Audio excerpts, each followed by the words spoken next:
मोअज़्ज़िज़ नाज़रीन, कन्नड़ फिल्मों के अदाकार दर्शन को कत्ल के इल्ज़ाम में कर्नाटक पुलिस ने गिरफ़्तार करके 3 या 4 दिन भी नहीं हुए। अब कर्नाटक बीजेपी के साबिक़ वज़ीर आला येडियूरप्पा को सेक्सुअल हरासमेंट के केस में कोर्ट से नॉन बेलेबल वारंट जारी हो चुका है। पुलिस कभी भी येडियूरप्पा को गिरफ़्तार करने पहुंच सकती है। राशन कार्ड को आधार से जोड़ने का वक्त 3 महीनों तक बढ़ा दिया गया है। अब 30 सितंबर तक वक्त दिया गया है। पहले 30 जून तक वक्त दिया गया था, अब उसको बदलकर 30 सितंबर तक कर दिया गया है। अब 3 महीने बाकी हैं। जिनका भी राशन कार्ड आधार से लिंक नहीं हुआ है वो लोग वक्त रहते अपने राशन कार्ड को अपने आधार कार्ड से लिंक करवा लें। पीडीएस के ज़रिए जो लोग राशन ले रहे हैं, आगे चलकर राशन लेने में परेशानी ना हो, इसलिए राशन कार्ड को आधार से जोड़ना ज़रूरी करार दिया गया। नीट को लेकर आज एक अपडेट आया है। 1563 स्टूडेंट्स जिनको ग्रेस मार्क्स दिया गया था, जिसकी वजह से 67 बच्चे टॉपर बन गए थे और 24 लाख बच्चे जो इस साल 5 मई को नीट का इम्तहान दिए थे, उन सब की रैंकिंग में बहुत बड़ा फ़र्क आ गया था और ये मामला सुप्रीम कोर्ट तक भी पहुंच गया था। आज एनटीए वालों की तरफ से एक ज़रूरी ऐलान हुआ है कि 24 लाख बच्चों में सिर्फ 1563 बच्चों का री एग्ज़ाम होगा, बाकी बच्चों का नहीं।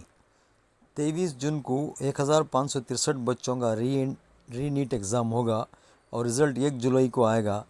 6 जुलाई को काउंसलिंग शुरू हो जाएगी। और एक ज़रूरी बात यह है कि 1563 बच्चों में अगर कोई री नीट एग्ज़ाम लिखना नहीं चाहते हैं तो उनको अब दिए हुए ग्रेस मार्क्स निकाल कर उनका ओरिजिनल रिज़ल्ट्स दिया जाएगा।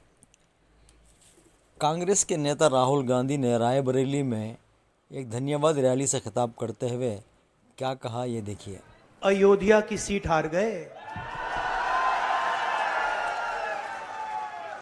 राम मंदिर बनाया, उसमें इनॉग्रेशन में एक गरीब व्यक्ति आपने नहीं देखा होगा, एक किसान नहीं था, एक मजदूर नहीं था, एक पिछड़ा नहीं था, एक दलित नहीं, आदिवासी राष्ट्रपति से कहते हैं तुम यहां नहीं आ सकती।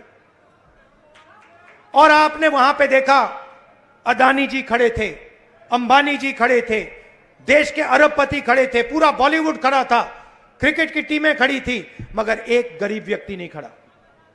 तो जवाब अयोध्या की जनता ने भी दिया है। और सिर्फ अयोध्या में नहीं भाइयों और बहनों, सिर्फ अयोध्या में नहीं, वाराणसी में जान बचा के निकले हैं प्रधानमंत्री। और मैं आपको कहता हूं और बहन से कह रहा हूं, अगर ये लड़ जाती वाराणसी में, अगर ये लड़ गई होती तो आज हिंदुस्तान के प्रधानमंत्री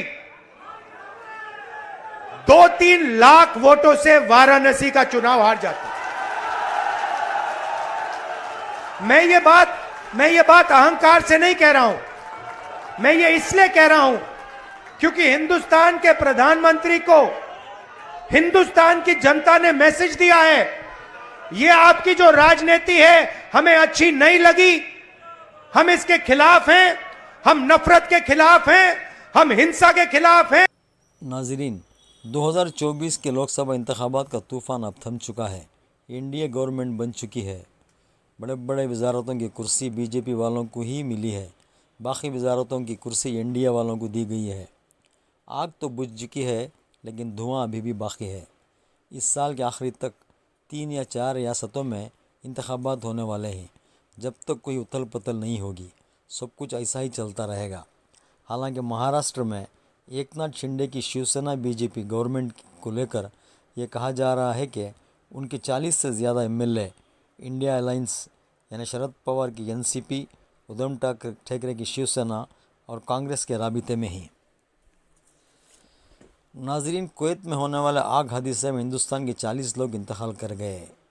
ये देखिए बीबीसी की रिपोर्ट। कुवैत में एक बहुमंजिला इमारत में आग लगने की घटना में कम से कम 40 लोगों की मौत हो गई है और मारे गए लोगों में से अधिकतर भारतीय हैं।